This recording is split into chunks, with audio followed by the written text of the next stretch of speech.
página 8.c, redimidos pelo Filho. Efésios 1, 7 a 12. Esses são um pouco mais complicados porque envolve não somente a redenção que o Filho fez, mas o plano eterno de Deus para redimir a humanidade, incluindo sua igreja. Semente 4, Efésios 1, 7 a 12. Vou ler esse trecho aqui para você agora. No qual temos a redenção pelo seu sangue, a remissão dos pecados, segundo a riqueza da sua graça, que Deus derramou abundantemente sobre nós em toda a sabedoria e prudência, desvendando-nos o mistério da sua vontade, segundo a sua beneplácito, que propusera em Cristo, de fazer convergir nele, na dispensação da plenitude dos tempos, todas as coisas, tanto as do céu como as da terra, nele digo, no qual fomos também feitos herança, predestinados segundo o propósito daquele que faz todas as coisas, conforme o conselho da sua vontade, a fim de sermos para louvor da sua glória, nós, os que de antemão esperamos em Cristo. A semente fala, Cristo pagou um preço alto para a libertação do cristão do seu pecado. Nós cantamos aquela música, eu sei que foi pago um alto preço, mas tem outra música que o coro fala, eu nunca saberei quanto custou de ver meu pecado pregado lá na cruz, uma coisa assim. Eu acho que para a eternidade nós vamos entender mais e mais quanto foi o preço que foi pago por nós. Eu creio que muitos de nós achamos que nós não estávamos tão maus antes de se converter e que o preço que Cristo pagou não foi tão grande. Nossa justificação não foi conquistado por nós. Eu não gosto dessa palavra conquistar, uma bênção, conquistar uma coroa, mas foi comprada pelo sangue precioso de Jesus. O Evangelho é centralizado na pessoa de Jesus, porque toda a história da redenção da humanidade se consumou nele. Esse plano para a salvação não foi um segundo plano, porque a lei não deu certo. Quer dizer, Deus não olhou e falou, puxa, pessoas não estão obedecendo minha lei, o que eu vou fazer? Eu sei, vou enviar meu filho. Mas sempre foi o único plano para salvar os homens. A história de redenção é centralizada em Cristo. Nossa resposta deve ser fé absoluta na sua obra completa e gratidão e louvor por tudo que ele fez por nós. Então, vamos ver. Note que ele terminou o versículo 6 descrevendo Jesus como o amado. Cristo ama e ele é o amado, no qual, versículo 7, se referindo a Cristo, temos a redenção. A palavra redenção no grego é apolutrosis. Apo significa fora, isso significa de comprar fora, de comprar de volta, é de liberar alguém através de pagar um preço. É uma palavra muito rica e provavelmente lembrou os judeus nesse momento de como eles foram redimidos de escravidão de Egito. Mas como os judeus foram liberados? Eles, de certa forma, foram liberados por Moisés, mas especificamente houve o sacrifício do cordeiro e o sangue que foi colocado ao redor da porta das suas casas. E foi através disso que eles foram liberados do Egito. Mas nota que ele falou nesse aqui, nós temos redenção pelo seu sangue, quer dizer, a palavra sangue se refere da morte violenta de Cristo. Não foi o sangue, literalmente, que nos salvou, foi a morte de Cristo. Quer dizer, Jesus não se cortou e pingou o sangue dele em algumas pessoas para perdoar, mas ele derramou sua vida, ele foi morto violentamente, como o sacrifício do cordeiro foi. Então, isso que nos redimiu da escravidão do pecado. Ele descreveu essa redenção como, a remissão dos pecados. O que é a remissão dos pecados? A palavra remissão é paralelo à palavra perdão. A palavra significa que o débito foi cancelado, o débito foi mandado embora e não existe mais. Ele nos redimiu da escravidão do pecado. Como ele fez isso? Ele fez a remissão dos pecados. De fato, a palavra pecado aqui deve ser traduzido transgressão. Isso é a culpa que nós temos por causa do fato que nós quebramos a lei de Deus. Então nós estamos culpados e embaixo do castigo de Deus por isso. Mas essa culpa e esse castigo e esse pecado foi cancelado em Jesus Cristo através do que ele fez, a sua morte. Então, eu coloquei aqui, você pode ver, remissão significa cancelar os pecados, apagar algo. A palavra transgressão significa ultrapassar os limites. E essa foi a palavra mais aplicável aos judeus que tiveram a lei e não obedeceram à lei. Mas essa culpa, o castigo, foi derramado e foi cancelado em Jesus Cristo. Mas esse trecho fala a base, segundo a riqueza da sua graça. Esse ele usou de novo a preposição kata, indicando que a razão que ele fez isso, porque ele nos redimiu, porque ele nos perdoou, remitiu os pecados de nós, conforme o padrão da riqueza da sua graça. A importância da riqueza da sua graça é que é mais do que abundante. A riqueza significa abundância, ele tem mais do que necessário para cobrir e pagar pelos nossos pecados. Eu gosto dessa coisa segundo a sua riqueza, da sua graça. Uma pessoa falou que um homem rico pode dar 25 centavos para você. Ele está dando isso da sua riqueza, mas ele não está dando para você conforme sua riqueza. Porque um pobre pode dar 25 centavos para outra pessoa. Mas quando você dá conforme a sua riqueza, indica que você vai dar de uma maneira superabundante, riqueza. Agora, que Cristo fez, segundo a riqueza da sua graça, ele cancelou nossos pecados. Agora, só para enfatizar esse aspecto da riqueza, ele falou em versículo 8 que Deus derramou abundantemente sobre nós. Essa palavra derramar significa de dar em excesso, é usado para comida que sobra, que é mais do que necessário que nós temos isso. Então, essa é uma coisa que sempre aumenta, que essa graça que é uma coisa que mais e mais e mais foi mais do que necessário, suficiente para cobrir nossos pecados. Mas ele fez isso sobre nós. Agora, essa segunda parte aqui do versículo 8 pode ser traduzido em duas maneiras, que ele derramou sobre nós a sua graça e a maneira que ele derramou sobre nós em toda sabedoria e prudência. Ele podia falar da parte de Deus, que Deus foi sábio e prudente em derramar sua graça. Mas esta parte do versículo 8 pertence a mais a próxima parte, porque ele derramou sua graça sobre nós e ele nos deu também a sabedoria. Isso indica a habilidade de discernir a essência da coisa e prudência, capacidade de entender a revelação dele.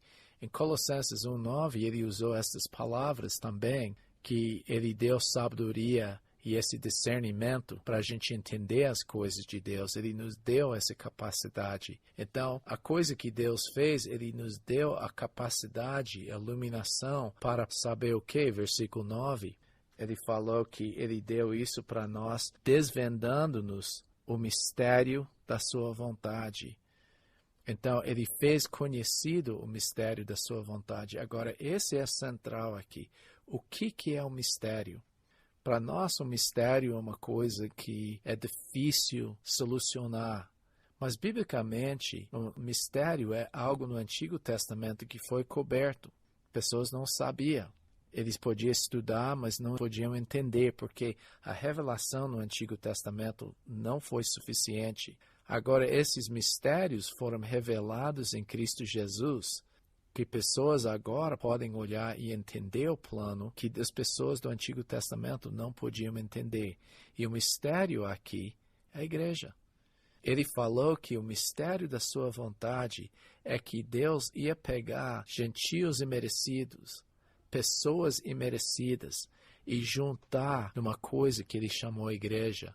Então, a primeira coisa que ele fez, ele derramou sua graça sobre certos indivíduos, derramando sua graça para conseguir o perdão do pecado e libertação da escravidão. Não somente ele fez isso através de Jesus Cristo, mas ele nos revelou seus planos, especificamente a vontade de Deus acerca desse mistério que é a igreja. Ele falou que isso ele fez conforme sua beneplácito, que é a mesma palavra que ele usou lá em cima. Ele falou segundo o seu beneplácito que propusera em Cristo, que ele propôs e colocou os propósitos que ele teve para a vida de Jesus Cristo. Essa é a mesma palavra que ele usou no versículo 5, segundo o beneplácito da sua vontade. Aqui que ele falou segundo o beneplácito do que ele propusera em Cristo. Então, isso significa que Deus tinha uma intenção, um plano para Jesus Cristo, e ele fez, através de Jesus Cristo, o plano de revelar esse mistério da igreja. Esse próximo versículo 10 é o mais difícil, de fazer convergir nele, na dispensação da plenitude dos templos, todas as coisas, tanto no céu como na terra. Vamos resumir isso. Vou ler a linguagem de hoje, como eles traduzem isso. Fim do 8 e 9. Deus, em toda sabedoria e entendimento, fez o que havia resolvido e nos revelou o plano secreto que tinha decidido realizar por meio de Cristo. E ele falou em 10, esse plano é reunir no tempo certo, debaixo da autoridade de Cristo, tudo que existe no céu e na terra. Isso não é muito longe do que esse versículo está falando. Por que Cristo revelou essas coisas? O propósito está em versículo 10, de fazer convergir nele na dispensação da plenitude dos tempos. Esse trecho significa que ele teve o propósito de revelar seu plano, colocar em prática, em efeito, no tempo certo, que era no tempo em que Cristo ressuscitou dos mortos e ele fundou a igreja, que nesse momento todo o plano de Deus ia começar a ter sentido, todos os detalhes de por que ele fez isso. Você lembra como Jesus falou na última ceia? O que eu faço agora você não entende. Eu tenho muitas coisas para explicar para vocês, mas vocês não podem entender agora. Então ele fez todas essas coisas no plenitude dos tempos, as que é a morte de Cristo. Toda a história convergiu, toda a história focalizou na pessoa de Jesus Cristo. E o plano dele foi realizado. E o que foi o plano? Que tudo resume em Cristo. A palavra indica que todas essas coisas no céu e na terra, toda a história de humanidade, todas as coisas do universo vão focalizar na pessoa de Jesus Cristo. E o ponto é que ele revelou o mistério da igreja. E uma vez que Cristo morreu e a igreja foi fundada dessa maneira, daí todas as coisas foram focalizadas em Jesus Cristo. Então, olhando na apostila, primeiramente, nós fomos redimidos do nosso pecado pelo seu sangue. Nós fomos desvendados no sentido que o mistério foi revelado. Deus derramou sua sabedoria e prudência em nós para poder entender esse mistério, que é a igreja. E a terceira coisa está em versículo 11. Nele digo, no qual fomos também feitos herança. Essa não é uma boa tradução. A ideia é, nele recebemos uma herança. Nós, como cristãos, temos recebido coisas agora, mas tem coisas que são predestinadas para nós.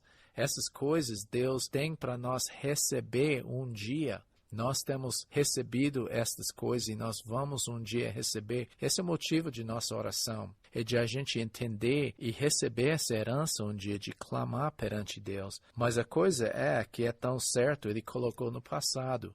Nós recebemos herança. Ninguém tem recebido a herança ainda. Nós estamos destinados a receber, mas ele falou predestinados segundo o propósito daquele que faz todas as coisas. A palavra fazer é energeo. Deus está trabalhando em todas as pessoas, em todas as circunstâncias, conforme o conselho, bulei, que é a decisão que ele tomou, a determinação de Deus, a bulei, o conselho da sua vontade, thelema, é a ideia que esse Deus deseja. Então, Deus está trabalhando para realizar seus propósitos em nós, como parte da sua igreja. Agora, qual foi a finalidade e o resultado disso? Em versículo 10, o resultado, falando principalmente da igreja, de trazer tudo sob a autoridade de Cristo, de convergir, resumir. A dispensação é oikonomia, é de colocar tudo em ordem, em todas as coisas, tudo, sendo a igreja, é a expressão visível disso. Todas as coisas que ele descreve aqui é tudo, sendo a igreja a expressão visível disso. Então, o motivo disso, porque ele nos redimiu, versículo 7, a riqueza da sua graça, Ele fez isso não da sua graça, mas segundo a sua graça. Romanos 5:20. Ele não poupou nada, mas superabundou para fazer isso. Porque ele revelou as coisas conforme o beneplácito da sua vontade, conforme o seu bel prazer, que ele estava feliz de fazer isso. O propósito, conforme o seu conselho da sua vontade, o que ele propôs, conforme a determinação dos seus desejos. O alvo é o louvor da sua glória. Ele fala no versículo 12, a fim de sermos para o louvor da sua glória. Nós, quem é? Os que de antemão esperamos em Cristo. Esse de antemão é a palavra elpizo. Pro significa antes, elpizo significa de esperar. Quem são essas pessoas que pré-confiaram em Cristo, literalmente? Eu creio que ele está descrevendo os judeus. Os judeus que foram as primeiras pessoas a abraçar Jesus Cristo. Então ele está falando, nós judeus que somos seguidores de Cristo, são aquelas pessoas que são as primeiras pessoas para esperar em Jesus Cristo dessa maneira, que nós mesmos poderia ser para louvor da sua glória, quer dizer, uma demonstração, um reconhecimento do seu brilho, do seu caráter. Então, Paulo aqui descreveu a obra de Jesus Cristo e descreveu ele como um controle absoluto do que ele estava fazendo.